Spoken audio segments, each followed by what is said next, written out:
ये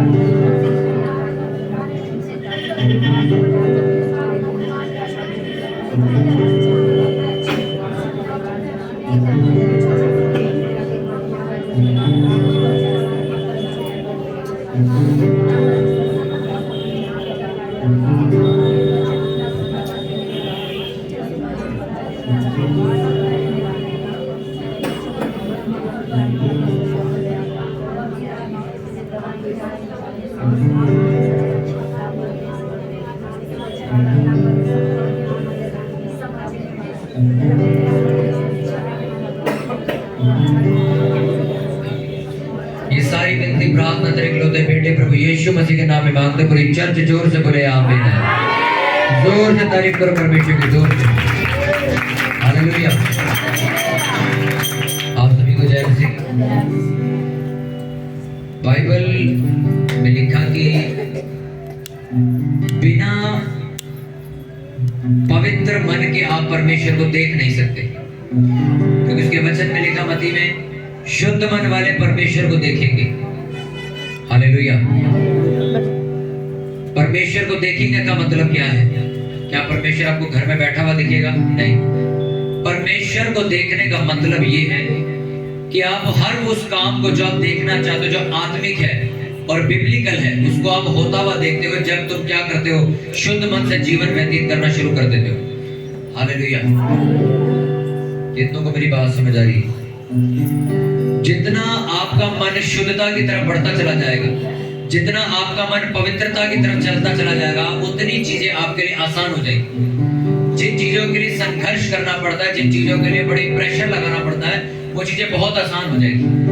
क्योंकि बाइबल में लिखा कि जब शुद्ध मन वाला व्यक्ति आएगा तो वो परमेश्वर के कामों को होता हुआ देखेगा।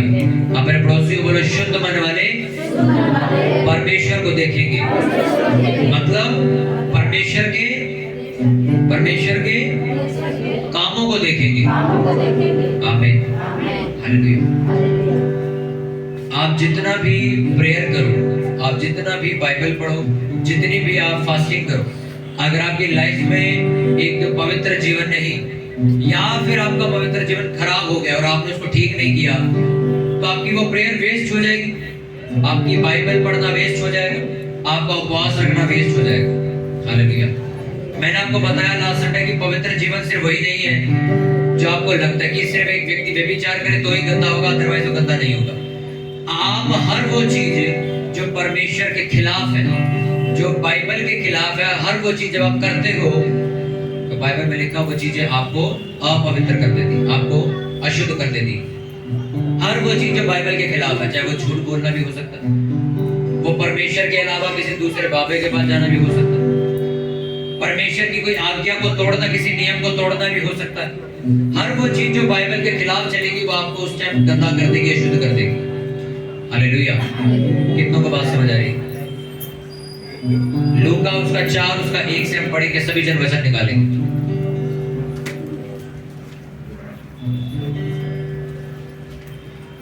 लूका 4 उसका 1।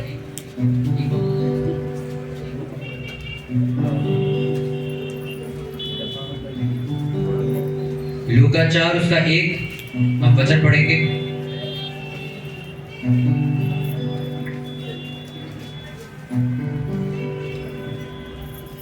लूका 4 उसका पहला वर्ष हम पढ़ेंगे। यीशु की परीक्षा। बाइबल अपने साथ लोग साथ शेयर करो, फटाफट वचन निकालो। लूका नया नियम 4 पेज नंबर 87। ओके, मैं पढ़ूंगा, सब लोग ध्यान से सुनेंगे इस वचन को। फिर यीशु पवित्र आत्मा से भरा हुआ यरदन से लौटा, 40 दिन तक आत्मा के सिखाने से जंगल में फिरता रहा और शैतान उसकी परीक्षा करता रहा। उन दिनों में उसने कुछ ना खाया और जब वह दिन पूरे हो गए तो उसे भूख लगी। तब शैतान ने उससे कहा, यदि तू परमेश्वर का पुत्र है तो इस पत्थर से कह कि रोटी बन जाए। यीशु ने उत्तर दिया, लिखा है मनुष्य केवल रोटी से जीवित ना रहेगा। तब शैतान उसे ले गया और उसको पल भर में जगत के सारे राज्य दिखाए और उससे कहा, मैं ये सब अधिकार और इनका वैभव तुझे दूंगा, क्योंकि वह मुझे सौंपा गया है और जिसे चाहता हूं उसी को दे देता हूं। इसलिए यदि तू मुझे प्रणाम करे तो यह सब तेरा हो जाएगा। यीशु ने उत्तर दिया, लिखा है तू प्रभु अपने परमेश्वर को प्रणाम कर और केवल उसी की उपासना कर।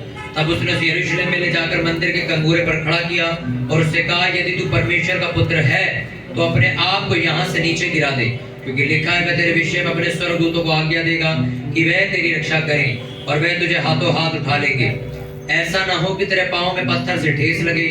यीशु ने उसको उत्तर दिया, यह भी कहा गया है, तू प्रभु अपने परमेश्वर की परीक्षा ना करना। जब शैतान सब परीक्षा कर चुका तब कुछ समय के लिए उसके पास से चला गया। सब बोलो आमीन। हालेलुया। मेरा फोन किसके पास है, कर दिखाओ। मेरा फोन, मेरा। मैं आपको एक वचन पढ़वाना चाहता हूँ।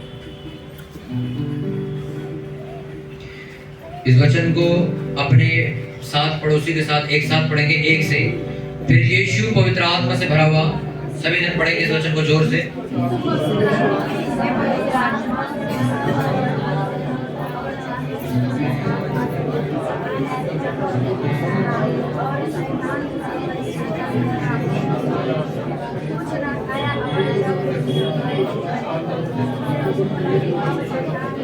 ऊंची आवाज में पढ़ेंगे।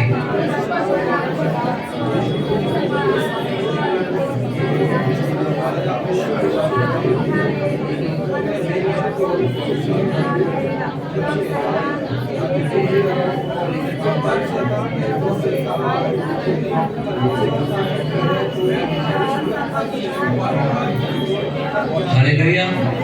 उसका पहला वचन दोहराओ। फिर यीशु पवित्र आत्मा से भरा हुआ यरदन से लौटा और 40 दिन तक आत्मा के सिखाने से जंगल में फिरता रहा। उन दिनों में उसने कुछ ना खाया और जब वह दिन पूरे हो गए तो उसे भूख लगी। हालेलुया। हिंदी की बाइबल में जब आप इस वचन को पढ़ते हो तो बहुत सारे लोग जो सालों से इस वचन को पढ़ते आ रहे हैं, इस बच्चे को बिठा दो इससे पहले कि मैं से बाहर निकाल दूं। ठीक है? कितनों को मेरा ध्यान से सुनना मेरी बात को फिर से। जब यीशु मसीह, अगर आप बाइबल को कितने सालों से आप पढ़ रहे हो तो आपको यही लग रहा होगा कि यीशु मसीह की आप परीक्षा को पढ़ते हो। 40 दिन तक भाई साहब उन्होंने उपवास प्रार्थना की, उसके बाद वो परीक्षा करने आया और 2-4 परीक्षाएं वहां लिखी हुई है। एक रोटी वाली, एक कंगूरे में खड़ा कर दिया, एक राज्य दिखा दिए, एक प्रणाम कर, एक नीचे गिरा दे। ये सब आपको याद है, ये क्योंकि हिंदी की बाइबल में इसी तरीके से लिखा गया है। मैं आपको एक लाइन पढ़वा दूं।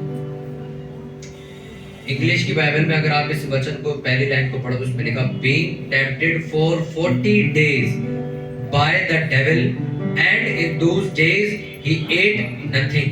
इसका मतलब लाइन को पढ़ो, tempted for 40 days। हिंदी की बाइबल में 4 परीक्षाएं लिखी है, ये सबसे बड़ी गलती है। इंग्लिश की बाइबल जो इब्रानी भाषा से ट्रांसलेट हुई उसमें लिखा 4 दिन नहीं 40 दिन रोज परीक्षा होती थी। और हिंदी की बाइबल में लिखा 40 दिन खत्म हो गए, 4 एक परीक्षा लिख दी, 1-8 घंटे में परीक्षा हुई, फिर वो चला गया। नहीं, इंग्लिश की बाइबल में लिखा being tempted for 40 days। 40 दिन तक वो परीक्षा लगातार कर रहा था, हर मिनट कर रहा था, हर 1 घंटे परीक्षा हो रही थी, रात परीक्षा हो रही थी, सुबह भी परीक्षा हो रही थी, शाम को भी परीक्षा हो रही, हर टाइम परीक्षा हो रही थी 40 दिन में। पर हिंदी की बाइबल जब से हम पढ़ना शुरू किए तो उसमें सिर्फ 4 परीक्षाएं लिख दी। हमें लगता था कि 40 दिन पूरे हो चुके हैं और 4 एक परीक्षा हुई है सिर्फ। इंग्लिश की बाइबल जब मैंने पढ़ी तो उसमें लिखा था टेम्प्टेड फॉर 40 डेज, परीक्षा की गई, उसको हिंदी में लिखा गया, उसका ट्रांसलेशन में लिखा 40 दिन तक शैतान ने उसकी परीक्षा की और उन दिनों में उसने कुछ भी ना खाया। कितने दिन तक परीक्षा की? 40। और हिंदी की बाइबल जब आप पढ़ते हो उसमें लिखा 40 दिन के बाद 4 परीक्षा हुई बस। पर 40 दिन में जो कुछ हुआ वो लिखा नहीं गया, क्योंकि बाइबल इस बात की गवाही भी देती है अगर सारी चीजें बाइबल में लिखी जाएंगी तो दुनिया में समाएगी नहीं। इसलिए हमें 4 परीक्षाएं निकाल के लिख के दे दी, हाँ ये परीक्षा हुई थी। पर इंग्लिश की बाइबल जो ओरिजिनल बाइबल लिखी गई थी, क्योंकि जब यीशु मसीह ने चेलों से मिले तो चेलों को 40 दिन का पूरा पीरियड बताया होगा, क्या क्या 40 दिन में यीशु मसीह के साथ हो बताया होगा उन्होंने चेलों को। तो चेलों ने इस बात की गवाही दी अपनी किताब, अपनी पत्री के अंदर कि 40 दिन तक यीशु मसीह की परीक्षा रोज होती थी, every day, every night, every afternoon, every evening, every morning, हर 1 मिनट, हर 1 घंटे में यीशु मसीह की परीक्षा रोज होती थी। पर पढ़ने वाले को क्या लग रहा है? 4 ही तो परीक्षा हुई है। हमसे पूछो हमारी कितनी परीक्षा होती है। कोई भी ऐसा एग्जाम्पल, कोई भी ऐसा उदाहरण यीशु मसीह ने नहीं दिया जो तुम फॉलो ना कर सको। उसने हर ऐसा काम किया जो हर एक व्यक्ति उसको कर सकता है। अगर यीशु मसीह कोई ऐसा काम कर जाए जो तुम कर ही नहीं सकते, तो वो कैसे कह सकता तुम मेरी सी चाल चलो? क्योंकि यीशु मसीह ने तो ऐसे ऐसे काम कर दिए जो इंसान कर ही नहीं सकता। पर यीशु मसीह परमेश्वर का पुत्र होकर मनुष्य बन के आया कि नहीं आया? बाइबल क्या कहती है? यीशु मसीह परमेश्वर बन के आया कि मनुष्य बन के आया? अगर वो परमेश्वर बन के आता तो किसी की इतनी मजाल है उसमें कोई हाथ छोड़ दे या फिर उसको कोड़े मार सके? कोई कर सकता था? फिर अगर वो परमेश्वर बन के धरती पर आता तो लाजमी सी बात है उसको कोड़े क्या गोली भी मार देते, उसको मार सकता क्या कोई? उसको तो कोई दर्द नहीं होगा, ना उसका खून, कुछ भी नहीं कर सकते। वो परमेश्वर है। फिर आप परमेश्वर का कुछ नहीं कर सकते। पर लिखा उसको मारा, थप्पड़ भी मारे उसके, थूक भी दिया, कांटे भी चुभा दिए सर के अंदर, कोड़े मार के पीठ भी उखाड़ दी, 99% ब्लड उतार के सारा नाले में बहा दिया उसका, और सूली पे तीर भी ठोक दी हाथ में। यानी कि वो इंसान बन के आया था। बाइबल में लिखा, जब आप पढ़ते हो तो यीशु मसीह जब प्रार्थना करने गत्समनी में गए तो परमेश्वर को पता क्या कहते? हो सके तो एक कटोरा मेरे आगे से हट जाए, पर मेरी नहीं तेरी इच्छा पूरी हो। यानी कि यीशु मसीह के अंदर वो दर्द महसूस होना शुरू हो चुका था, जैसे आपके और मेरे अंदर होता है। जैसे बच्चे को डर होता है इंजेक्शन लगने वाला है। सोचो यीशु मसीह, बाइबल में लिखा 4 सुसमाचार की पुस्तक में कि यीशु मसीह का पसीना लहू बन के नीचे गिर रहा था। इतना वो समझ लो डर का माहौल बन चुका था। डर का माहौल वो नहीं कि वो इंसानों से डर रहा था, वो इतना टेंस हो चुका था इंसानी तौर पे। इंसानी तौर पे अगर किसी को पता मेरी इतनी गंदी मौत होने वाली कल और मुझे पता है, तो उसका पसीना क्या हो जाएगा? लहू तो बन जाएगा। आप यहाँ बैठो, आपको ये बात पता है कि भाई साहब सबसे गंदी मौत मिलने वाली मुझे, तो मेरी आंखों के सामने मुझे पता है क्या होने वाला मेरे साथ, तो तुम्हें नींद पड़ेगी क्या? क्योंकि चेले तो सो गए थे और यीशु मसीह प्रेयर कर रहे थे और यही कह रहे थे, प्रभु ये कटोरा मेरे आगे से। वो यीशु मसीह डरपोक नहीं था कि वो प्रार्थना कर रहा था, प्रभु बचा ले मुझे। वो इंसानी तौर पे ये साबित करने की कोशिश कर रहा था कि भाई ये मौत बहुत खतरनाक है। जिस तरह आपको एक बुलाहट दी गई कि आप सेवा करो या वर्शिप करो या पास्टर बनो या प्रचार करो या कुछ भी करो, वो आपकी बुलाहट है।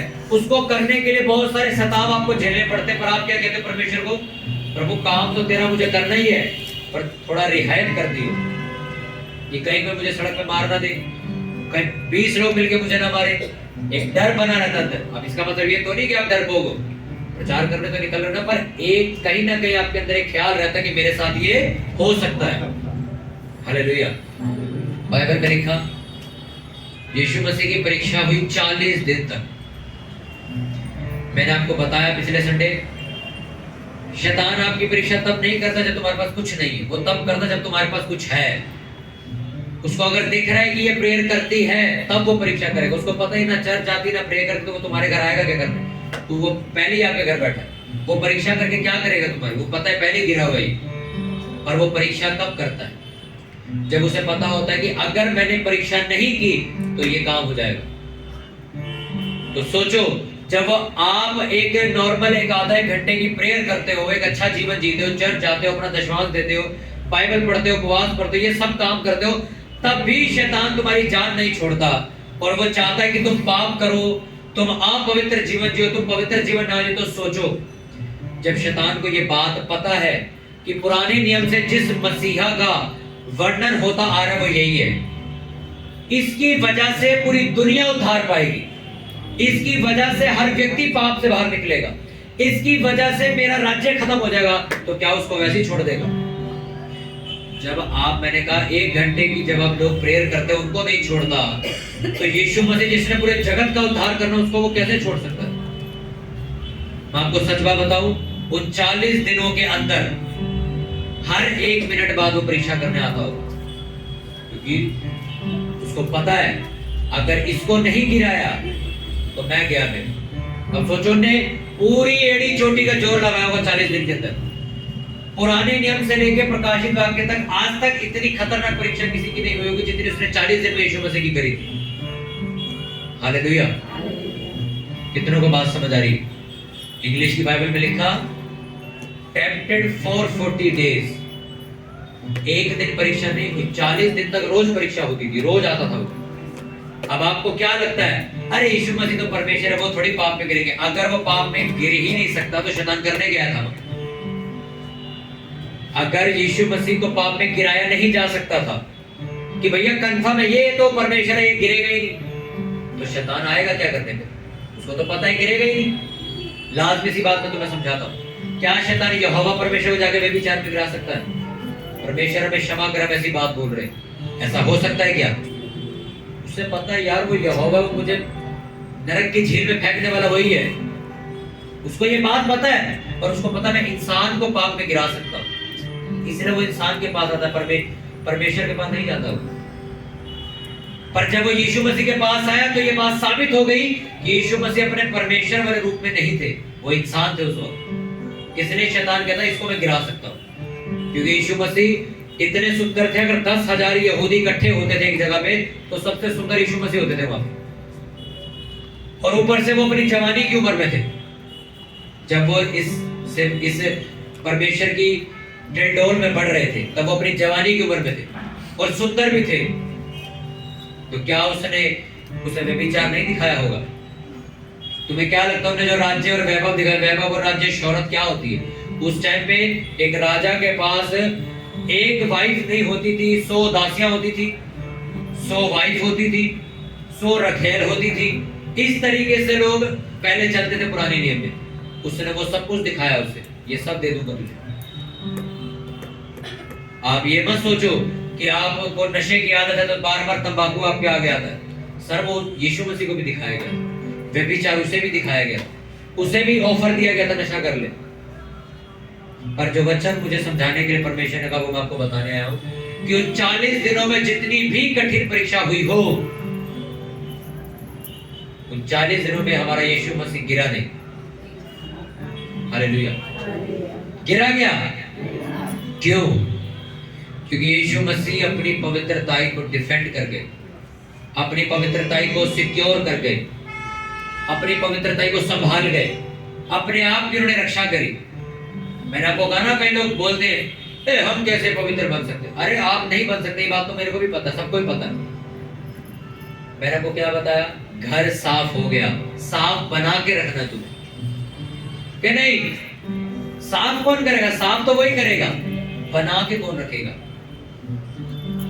यीशु मसीह ने 40 दिन उपवास प्रार्थना किए, सामर्थ्य सोचो कितनी बड़ी उन्होंने कमाई की, कुछ ना खाया कुछ ना पिया, कि सीधे जैसी बाहर निकले जंगल में से मुर्दे जिंदा करने शुरू कर दी। तो आप सोचो कितनी तगड़ी लड़ाई से उन्होंने अपने आप को बचाया।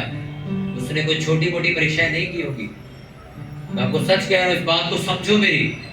उसने छोटी मोटी परीक्षा नहीं की होगी यीशु मसीह की। जिस व्यक्ति को ये पता लग जाए कि इस व्यक्ति की वजह से मेरा बिजनेस डूबने वाला, तो वो पूरी जान लगा देगा इसके बिजनेस को बर्बाद करने के लिए। शैतान को पता है कि यही है वो मसीह जिसके नाम से मेरे लोग डरेंगे, मेरा राज्य तबाह हो जाएगा, इसको कुछ भी करो, इसको रोको।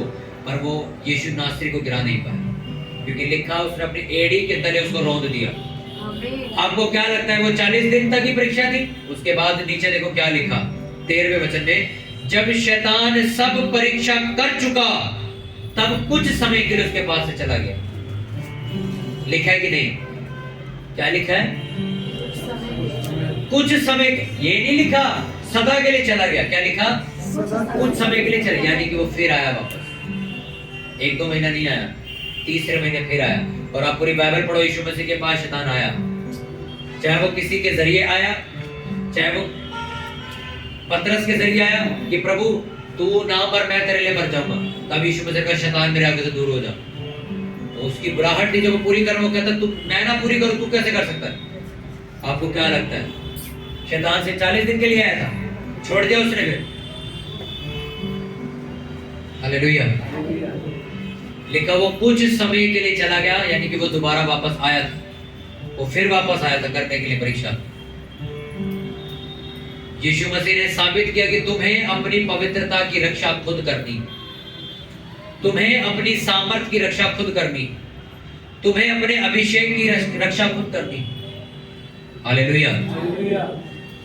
मैंने आपको बताया कि तुम इंस्टाग्राम के ऊपर दोष नहीं लगा सकते, तुम फेसबुक के ऊपर दोष नहीं लगा सकते, आप अपने मोबाइल, अपने टीवी, लैपटॉप पे दोष नहीं लगा सकते, आप अपने दोस्तों पे दोष नहीं लगा सकते। सर वो तो कर रहे अपना काम, तू वहां क्या करने गया था? तुम मुझे जवाब दो। कितनों को समझ आ रही है? यीशु मसीह ने क्या किया? अपनी पवित्रता की रक्षा करी। 40 दिन तक परीक्षा उसकी भी हुई थी। 40 दिन तक उसकी परीक्षा हुई, जब तक वो जीवित रहा। शैतान उसके पीछे लग रहा है, किसी तरह क्रूस पर ना चढ़े। यीशु मसीह ने क्या किया? अपने आप को बचाया। जब इमोशनल होके पतरस बोलता है कि प्रभु तेरी बजाय मैं मर जाता, तू रहने दे, तब भी यीशु मसीह ने वचनों से उसकी लड़ाई लड़ी और अपने आप को बचाया, कहीं मुझे भटका ना दे, आपकी फैमिली आपको भटका दे। और आपको मेरी फैमिली की वजह से मैं यीशु मसीह से पीछे हट गया। मैं आपसे कहता हूं, यीशु मसीह के भाइयों ने पता क्या कहा था? तू प्रसिद्ध होना चाहता तो जहां मेले में क्यों नहीं जाता तू? बाइबल में लिखा क्योंकि उसके खुद के भाई पे विश्वास नहीं करते थे। हालेलुया। भाई उसके कहते, अगर तू प्रसिद्ध होना चाहता तो अपने आप को लोगों के बीच में प्रकट कर, जा मेले में जा, लोगों के बीच में चमत्कार वगैरह कर। क्योंकि वो सोचते थे कोई बिजनेस कर रहा है, कहते हैं जहां प्रमोशन कर अपना। क्योंकि उसके भाई पे विश्वास नहीं करते थे, ये कौन है। पर आगे चल के पत्रियों में उसके भाई यीशु मसीह के चेले बन गए और वो यीशु मसीह की सेवा करने लगे थे। हालेलुया। मैंने आपको पढ़ाया था ना कि यीशु मसीह के भाई और बहनों के बारे में, अपने सगे भाई बहन उनके सेवा करने लगे थे बाद। क्यों? क्योंकि भाई उन्होंने भटकाया और वो भटके नहीं। उनकी माँ उनको आके कहती है जा जाके चमत्कार कर। जब कान्हा की शादी में बैठे होते, वो कहते मेरा टाइम नहीं आया। उन्हें नहीं कहा, माँ ने बोला वे चलो, तब भी सोचो ने कहा नहीं नहीं, परमेश्वर ने मेरे को भी कहा नहीं है, जब कहेगा तो करूं। हर चीज में वो अपने आप को बचाता रहा कि मैं कोई भी और किसी भी तरीके से परमेश्वर की आज्ञा तोड़ ना दूं। यीशु मसीह साबित कर रहे थे कि आप खुद अपने आप को बचाओगे, क्योंकि ये चीजें उनके साथ भी की गई थी। क्या तुम्हें धोखा मिला है? यीशु मसीह को धोखा नहीं दिया गया लोगों ने, अपने ही चेले ने उनको पकड़वाया 10 चांदी के सिक्कों में। बताओ, तुम कह रहे हो जिसने हमें धोखा दे दिया, फिर हम पाप में चले गए। अरे तो क्या यीशु मसीह को नहीं दिया क्या? अपना चेला जो 7 रोटी खा रहा, वही उठ के बाहर चला गया। लोग बता रहे इस घर में बैठा, पकड़ लो जाके उसको। हालेलुया। उसको भी धोखा मिला और उसने अपने आप को बचाया। क्या नहीं बचाया? हालेलुया। हर वक्त यीशु मसीह के सामने ये परीक्षाएं आई, पर यीशु मसीह ने अपने आप को डिफेंड किया, बचाया अपने आप को। आज लोग कहते हैं अगर हमें खुद ही पवित्र बनना है तो हमें परमेश्वर की जरूरत ही क्या है? मैं तुम्हें देता हूं आज जवाब। सुनो, बाइबल में लिखा तुम एक योद्धा हो मसीह के, ठीक है। अच्छा, योद्धा जाता कैसे लड़ते? क्या लेके? अच्छा तुम योद्धा हो, ठीक है, जाओ जी लड़ते। फिर आगे हथियार लेके जाओगे। हथियार कौन दे रहा तुम्हें? योद्धा तो तुम बन गए, ठीक है, तुम कह रहे हो भाई हमें परमेश्वर की जरूरत नहीं है, हथियार मैं दे रहा। आत्मा की तलवार जो मैं तुम्हें देता हूं, वचन ले लो। किसने दिया हथियार तुम्हें? तलवार तो उसी ने दी है। मैं तुम्हें कहता हूं अब जब तुम्हारे पे तीर आएंगे तो तुम्हें उनसे बचना कैसे? विश्वास की ढाल ले चलो। ये ढाल किसने दी? परमेश्वर। सर पे कोई मेरे ईंट ना मार दे, उद्धार का टोप पहन के चलो। ये मुकुट किसने दिया? प्रभु चलेंगे तो ग्राउंड में पत्थर चुभेंगे, सुसमाचार के मेल के जूते पहन। ये भी दे दिया परमेश्वर। परमेश्वर आसपास बाजू पेट वगैरह में तलवार लगी तो आत्मिकता की, धार्मिकता की झिलक पहन। ये झिलक किसने दे दी? प्रभु नीचे पैंट ढीली क्या करे? लड़ते लड़ते गिर जाएगी। सत्य से अपनी कमर कस लो। लिखा कि नहीं लिखा? सारे टोटल हथियार किसने दिए तुम्हें? अब तुम लड़के जीत के आगे कहते हो जी हम अपने दम पे जीते। कैसे? मिल गया ना जवाब। कभी भी कोई कहे क्या मैं परमेश्वर जरूरत क्या? मैं कहता हूं आप योद्धा हो, ठीक है, मैं मान गया, प्रेयर अच्छी करते हो। जब वचनों से यीशु शैतान से लड़ोगे तो वो तलवार दी किसने तुम्हें? बिना वचन के लड़के दिखाओ, मैं देखता हूं कौन कौन जीतता है। क्योंकि अन्य जाति इसीलिए तो धक्के खा रहे हैं, उनके पास तलवार नहीं है वचनों की। वो सोचते हैं हम ये कर लेंगे, हम ऐसा कर लेंगे, हम ये ट्रीटमेंट करा लेंगे और हम निकल जाएंगे इससे बाहर। नहीं निकलते बाहर। नशा मुक्ति केंद्र में हजारों लोग जाते हैं, भर्ती होते हैं, 2 महीने ठीक रहते, तीसरे महीने फिर वापस कौवा खोल लेते हैं। क्या हुआ, ठीक क्यों नहीं हुई ये? वचनों से लिखा तो अपने आप को बचाएगा और उसके तीरों को जला के फेंकेगा। वचन तुम्हारे पास है नहीं, तुम लाख नशा मुक्ति केंद्र में चले जो नहीं हो सकते आपकी। कितनों को समझ आ रही मेरी बात? आप पवित्र हो, अब ठीक है, अब आपको अपनी पवित्रता ही बचा के रखनी। लोग तो सर आपको गुस्सा दिलवाएंगे कि आप गाली बको, अब तुम देखो बकरी की नहीं। हालेलुया। कितनों समझ आ रही? लड़के आपके पास आएंगे, लड़कियां आपके पास आएंगी, मैसेज भी करेंगी, आपको व्यभिचार में गिराने के लिए। मुझे अपना हिसाब बताओ तुम, वो तो अपना काम करे, तुम अपना काम कर रहे हो कि नहीं? तुम्हें अपने आप को बचाना होगा। कैसे बचाएंगे? खुद कैसे है? परमेश्वर का क्या काम है? तलवार चला के बचाओगे भाई, वचनों से। यीशु मसीह के बाद जब परीक्षा हुई तो वो लड़ कैसे रहा था? उसे हाथों पैरों से लड़ रहा था, वचनों से लड़ रहा था। वो कहता था रोटी बनाते हो, कहता नहीं परमेश्वर के वचन से जीवित रहूंगा। वो कहता यहाँ से अपने आपको गिरा दे, वो कहता नहीं प्रभु अपने परमेश्वर की परीक्षा मत कर। वो कहता मुझे प्रणाम कर, मैं तुझे दे दूंगा। उन्होंने कहा नहीं, परमेश्वर का मेरे अलावा किसी का सर नहीं झुकाना। वचनों से बातचीत चल रही है वहां। अगर ये वचन ही आपके पास नहीं तो लड़ो फिर उससे, आपके पास कुछ नहीं है लड़ने के। हालेलुया। क्योंकि जब मैंने वचन प्रचार किया तो कई सारे सवाल कमेंट्स में, फेसबुक पे, चर्च में लोग मेरे से पूछ रहे, अगर सही बात है पास्टर जी, अगर खुद ही हमें पवित्रता में बने रहना है तो परमेश्वर का क्या काम?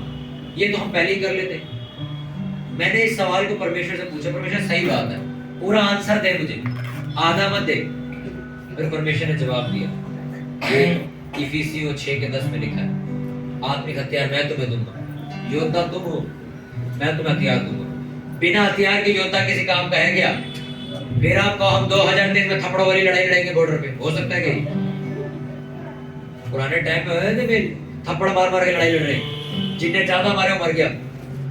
थप्पड़ों वाली लड़ाई तो है नहीं। आज के टाइम पे अगर तुम्हारे पास बंदूक नहीं है, तुम गए काम से, तुम लठ लेके खड़े हो जाओ, सामने वाला तोप लेके खड़ा है, ना डंडा नजर आएगा ना तोप, दोनों सफा हो जाओगे। हालेलुया। फौजी कह दे मैं तो अपने दम पे फौज में आया, बॉर्डर पे लड़ रहा हूँ, सब कुछ कर रहा हूँ, सरकार का मेरे से क्या लेना देना? अच्छा, AK-47 का घर पे बना के लाया, जो स्टेट गन दी है, मशीन गन दी है लाखों रुपए की, ये घर बनाई है क्या? किसने दिए तुम्हें? सरकार ने तो दिए। अब वो तोप चला रहा है, तू भी तोप अपना टैंक लेके आ गया, टैंक घर से लेके आया या मारुति वालों ने दिया बना के? सरकार ने तो दिया टैंक तुम्हें, जब वो मारे तो तू भी मारी हो। वो बम फेंक रहे छील के, तुम्हारे पत्थर पड़े हुए, तुम ईंटें बरसा रहे हो, को फायदा? तुम्हारा हमें बम दो भाई, वो बम फेंकते हम ईंटों से लड़ रहे, बम कौन देगा तुम्हें? सरकार देगी। तुम कह सकते हो फिर ये लड़ाई जो हमने जीती अपने दम पे जीती?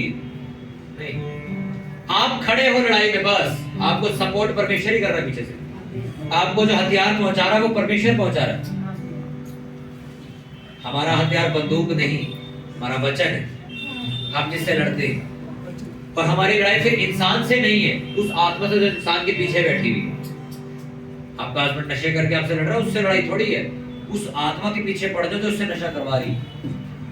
और उससे लड़ कौन सकता है? जो आत्मा में, क्योंकि परमेश्वर आत्मा है। हालेलुया।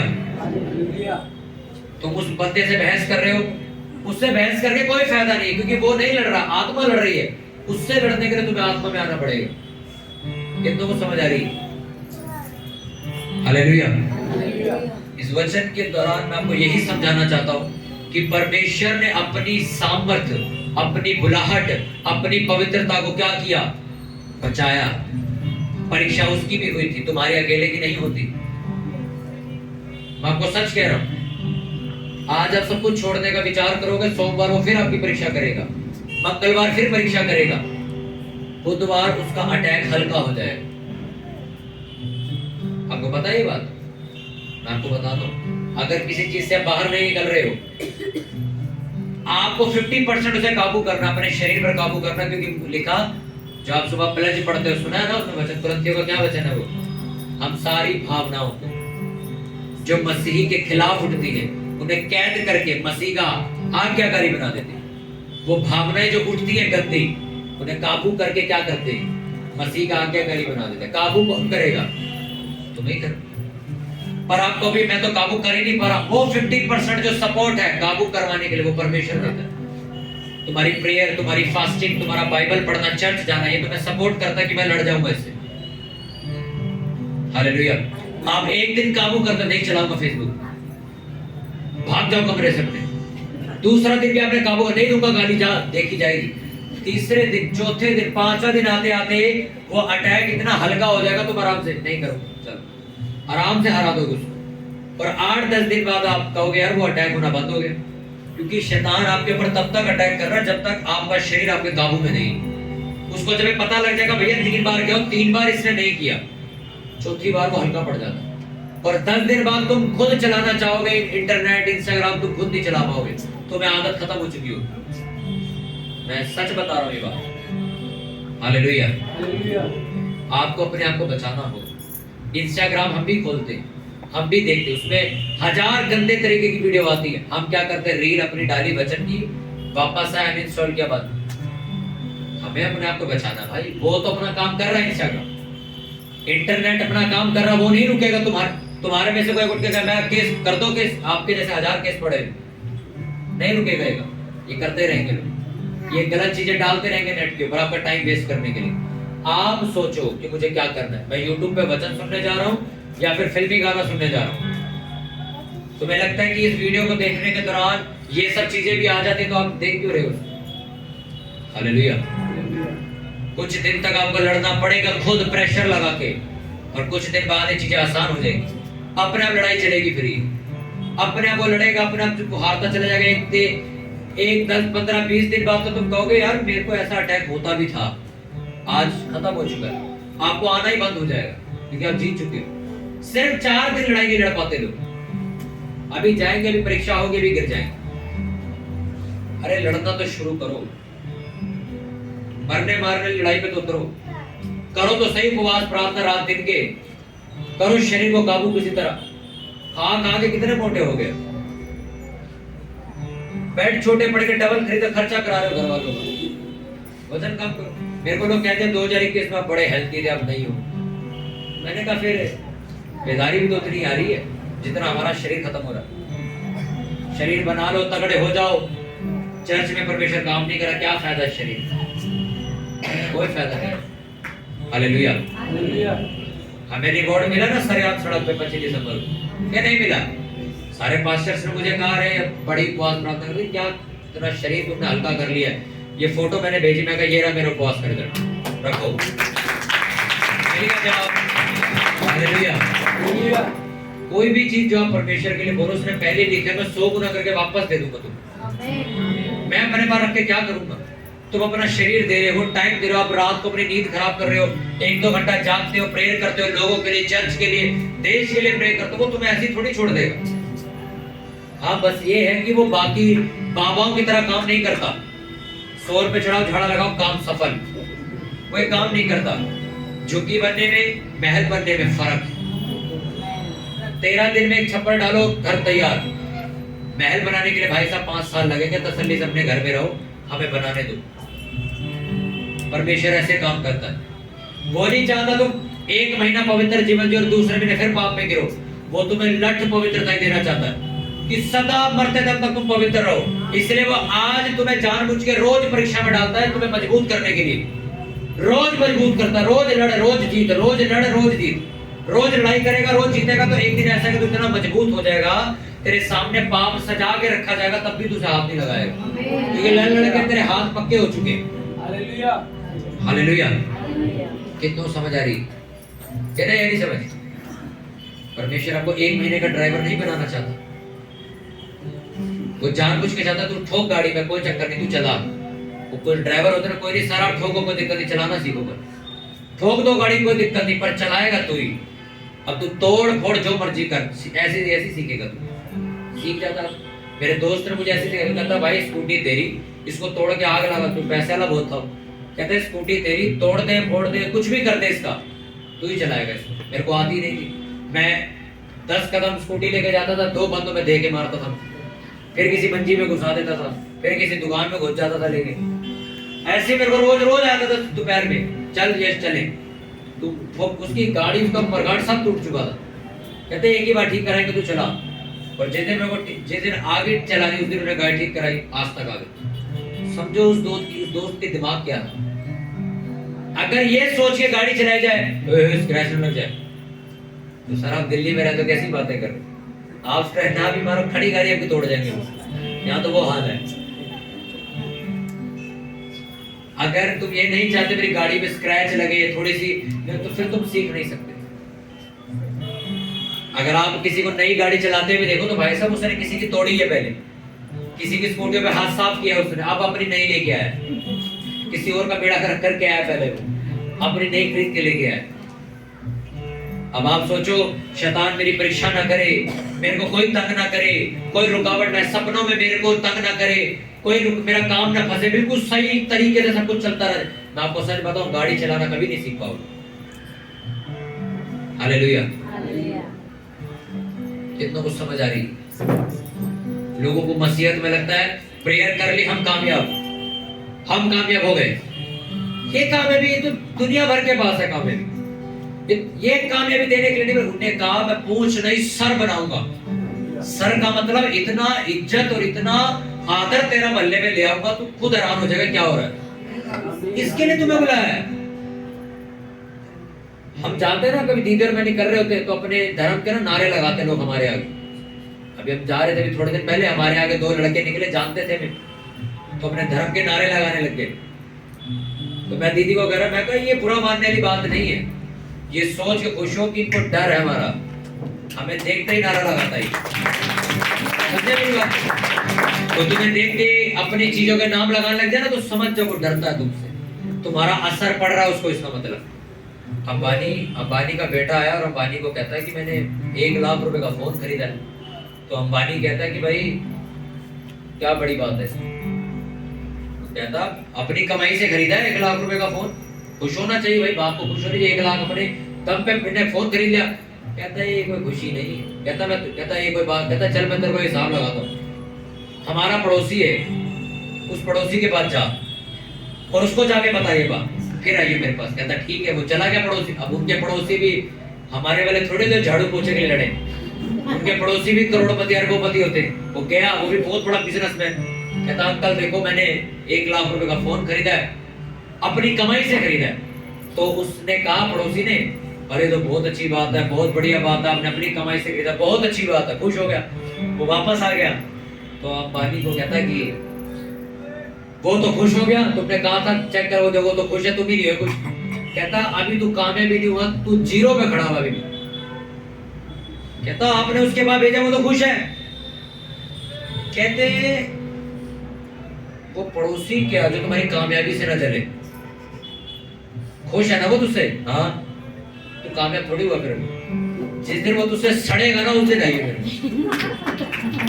उसको बात समझ आ रही है। पड़ोसी के पास कहता अरे बड़ी बढ़िया बात है फोन, कहता है चल तो फायदा ही नहीं हुआ फिर तो कामयाबी का। जिस दिन वो कहना इसका लड़का ज्यादा ही आगे नहीं कर रहा, उस दिन मजा आएगा। कहावत है जी, वो सूरज क्या जो शाम को ना डूबे, वो पड़ोसी का जो तुम्हारी कामयाबी से ना चले। क्या फायदा है ऐसे पड़ोसी का? कोई फायदा ही नहीं है। पड़ोसी तुम्हें कह रहा है बहुत बढ़िया काम कर रहा, तो फायदा क्या हुआ भाई?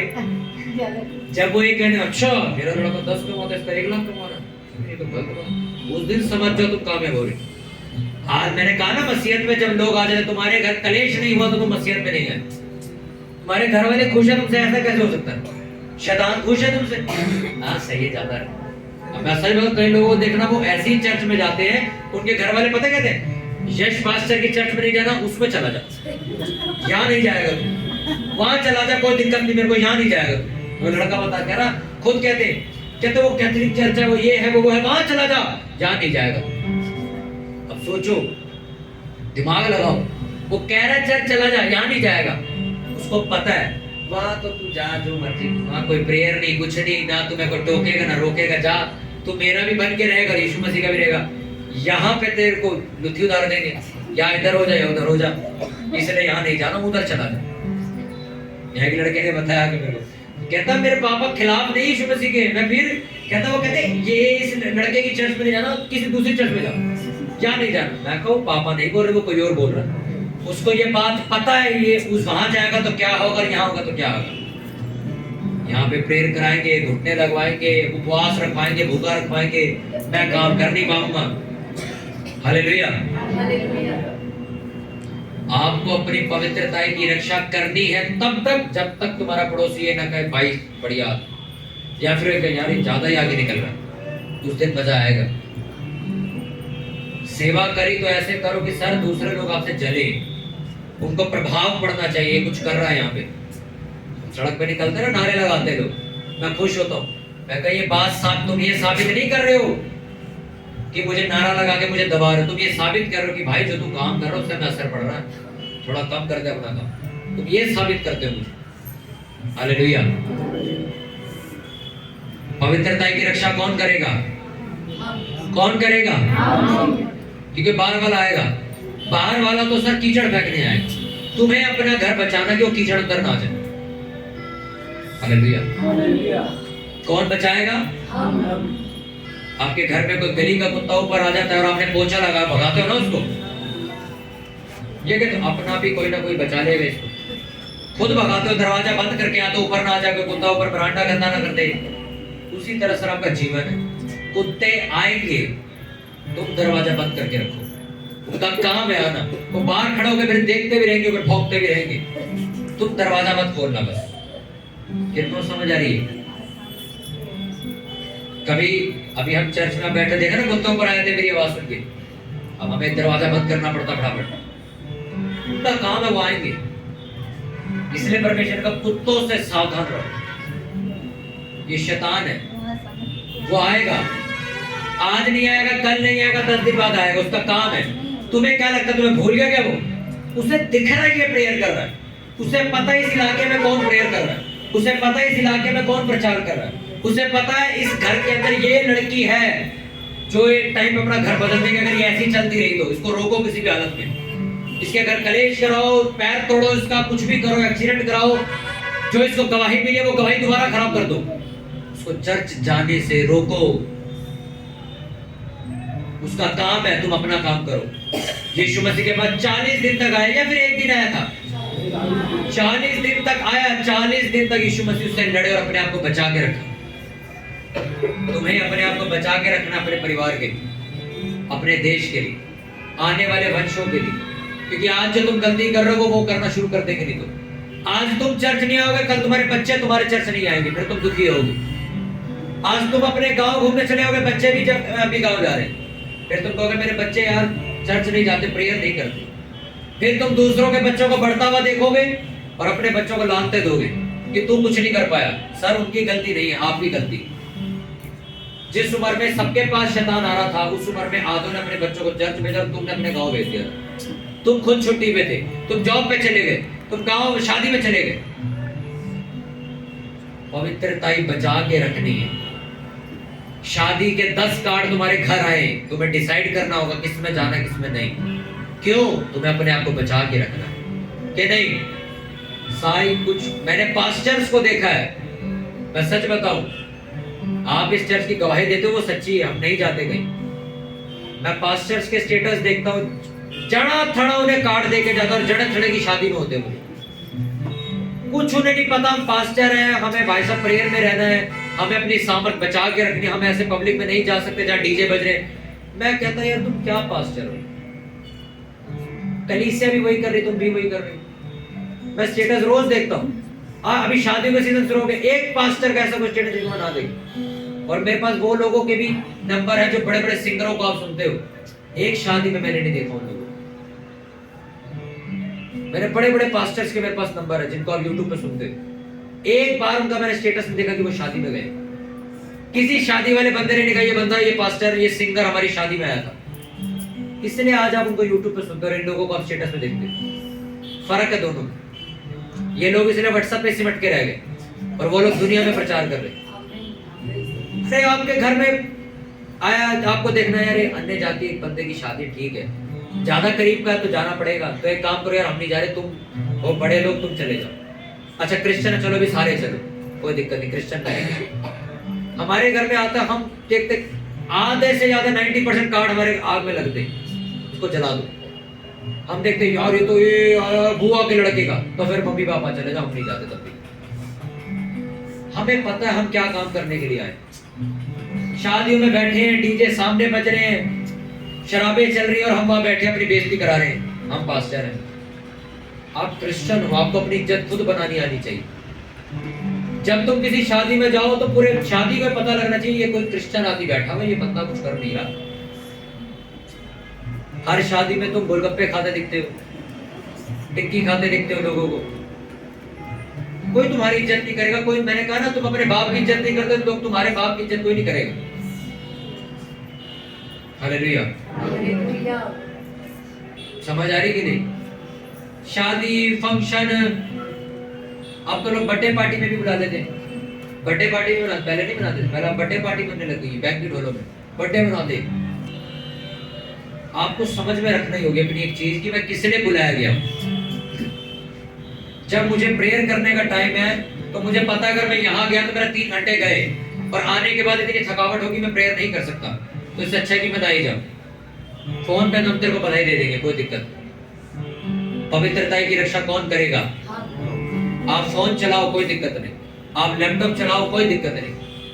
और उसमें जैसी कोई ऐसी चीज आए जो तुम्हारे पे कीचड़ फेंकने वाली, कौन बचाएगा अपने आप को? मैं आऊंगा वहां पे आपके पास।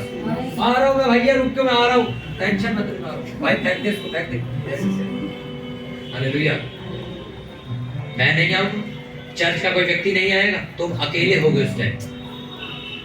तुम्हें डिसाइड करना मैंने इसको डिलीट करना है या फिर तसल्ली से चलते रहने देना। तो देखो कितनों के घर केबल लगी हुई है टीवी में, कितनों के घर लगी, सबके घर हाथ उठाओ। कितनों घर केबल आती, टीवी चलता, आपके घर नहीं लगी? और किसके घर? आपके घर में लगी। अच्छा, जिनके घर केबल आती है, हर तरीके का सीरियल आता है, हर तरीके का ड्रामा आता है, हर तरीके की पिक्चर आती है, हर तरीके के गाने आते हैं। उसी टीवी में शुभ संदेश में प्रचार भी आता है और सारा दिन आता है। ऐसा नहीं कि 1 घंटे के लिए आएगा। सुबह उठ जाओ आप, रात के 12 बजे तक वही आता रहता है। हर पास्टर का आता ही रहता है, कुछ ना कुछ आता है, वर्शिप आती रहती है, कुछ भी आता रहता है। तुम डिसाइड करोगे ना तुमने नागिन सीरियल देखना कि वो देखना। रिमोट तो किसके हाथ में है? हमारे हाथ। रिमोट मेरे हाथ में कि तुम्हारे हाथ में? सीरियल आया नागिन 8 बजे शुरू होने वाला है, 8 बजे प्रचार भी आने वाला है। क्या करें? जब वहां ब्रेक होगा तो नागिन देख लूंगी, जब यहाँ ब्रेक होगा तो प्रचार। दोनों काम हो जाएंगे। हालेलुया। आपके टीवी का रिमोट आपके हाथ में, क्योंकि टीवी वाले आपको साबित करे सर आप अपनी मर्जी से चलाओ इसको, आप बताओ क्या देखना है। इंटरनेट फोन आपके हाथ में, कुछ भी अपने आप चलता है इसमें। ये देखो पड़ा हुआ, चालू करूंगा तो चालू होगा। ये फोन भी आपको साबित करना भाई साहब हम गंदे हैं। और तुम बताओ अच्छी चीज दिखाएं कि गंदी चीज दिखाएं? बताओ। ये आपसे पूछ रहा है सर मेरे पास तो गंदी से गंदी चीज पड़ी है, अच्छी से अच्छी चीज भी पड़ी, तुम बताओ क्या देखना चाहते हो? तुम बताओ, मैं तो दिखा दूंगा, आप जो बोलोगे मैं दिखा दूंगा। ये फोन आपको ये बात बोलता है रोज। हालेलुया। अपने पड़ोसी को बोलो यीशु मसीह ने 40 दिन हो या उनका पूरा जीवन हो, अपनी जिंदगी को, अपनी सामर्थ्य को, अपनी पवित्रता को खुद संभाल के रखा। कोई दाग नहीं लगने दिया, कोई कीचड़ नहीं डलने दिया, क्योंकि परमेश्वर तुझे पवित्र कर देगा और उस पवित्रता को बचा के तू रखेगा। आमीन। अपने हाथों को उठाओ और प्रार्थना करो कि परमेश्वर मुझे ऐसी हिम्मत, ऐसा हियाव, ऐसा अनुग्रह दे कि परमेश्वर जब शैतान का कोई भी चाल मेरे आगे आए तो खुदावंद अपने आप को बचा सकूं तेरी सामर्थ के जरिए। क्योंकि बाइबल में लिखा जो मुझे सामर्थ देता है उसमें मैं सब कुछ कर सकता हूँ। परमेश्वर मुझे ऐसी सामर्थ दे, मुझे ऐसी ग्रेस दे, मुझे ऐसा अनुग्रह दे कि खुदावंद मैं शैतान के जलते तीरों को बुझा सकूं। क्योंकि लिखा आत्मा की तलवार मेरे हाथ में, विश्वास की ढाल मेरे हाथ में, उद्धार का टोप मैंने पहना हुआ, झिलम मैंने पहनी हुई, जूते मैंने पहने, लड़ना मुझे होगा। सपोर्ट तू करेगा, अनुग्रह तू करेगा, सामर्थ्य तू देगा, तरीका तू बताएगा। करो जीवन में प्रार्थना की वो तरीके मुझे बता, वो सामर्थ्य मुझे दे। करो जीवन में प्रार्थना की मुझे प्रभु वो फजल दे कि मैं लड़ूं और खुद जीत सकूं।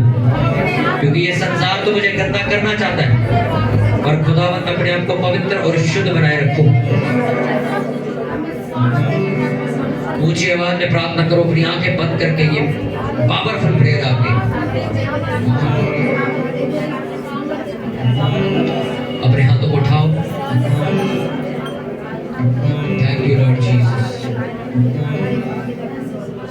इसका नाम करो। Thank you Lord Jesus. धन्यवाद यीशु। खुदावंद हमें वो ग्रेस वालों कर दे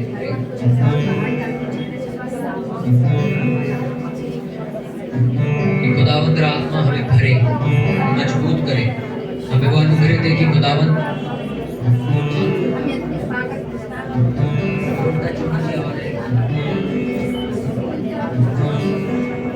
परमेश्वर ये वचन हमारी जिंदगी में कार्य करे। परमेश्वर जितने वचनों को हमने सुना है परमेश्वर हमारी जिंदगियों में एक रोशनी को पैदा करे खुदावंद। जिस तरह परमेश्वर हमारे खुदा ने प्रभु यीशु मसीह ने अपने आप को बचा के रखा पाप से, हर एक परीक्षाओं से अपने आप को मजबूत बनाया खुदावंद, जबकि वो इस धरती पे मनुष्य की तरह आए परमेश्वर।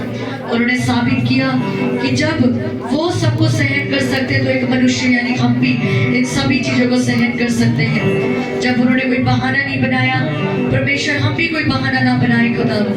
प्रार्थना करते हैं परमेश्वर खुदावंद की हमें शैतान से लड़ने की शक्ति दे, हमें पवित्रताई में चलने की सामर्थ्य दे खुदावंद। हम अपनी चीजों के साथ गलत इस्तेमाल ना करें, हम लोगों के साथ गलत इस्तेमाल ना करें, हम पवित्रताई में चलें, हम गंदी संगतियों का हिस्सा ना बने, हम शैतान की चालों से रूबरू हो जाए। वो शैतान जो हमें चर्च आने से रोकता है, जो हमें संगतियों में आने से रोकता है, प्रार्थना करने से रोकता है, उपवास करने से रोकता है, दायित्व बोने से रोकता है, ये शैतान है। परमेश्वर हमें शैतान की युक्तियों से बचाने के लिए खड़ा कर। परमेश्वर परमेश्वर मुझे अनुग्रह दे, हमें अनुग्रह दे कि मैं शैतान की युक्तियों से लड़ सकूं और जीत सकूं। परमेश्वर बाइबल में लिखा कि प्रभु यीशु ने मनुष्य की धारण करके लड़ाई को लड़ा और जीता। जिसने हर परीक्षा को झेला और जीता वो हमारी परीक्षाओं में हमारी मदद कर सकता है। परमेश्वर हमें वो हिम्मत, हियाव, जोर, सामर्थ दे, क्योंकि लिखा जो मुझे सामर्थ देता है उसमें मैं सब कुछ कर सकता हूँ। मुझे ताकत दे, बुद्धि दे, मुझे वो तरीके बता जिन तरीकों को इस्तेमाल करके मैं शैतान को हरा सकूं। प्रभु यीशु मसीह के नाम में मांगते, पूरी चर्च जोर से बोले आमीन।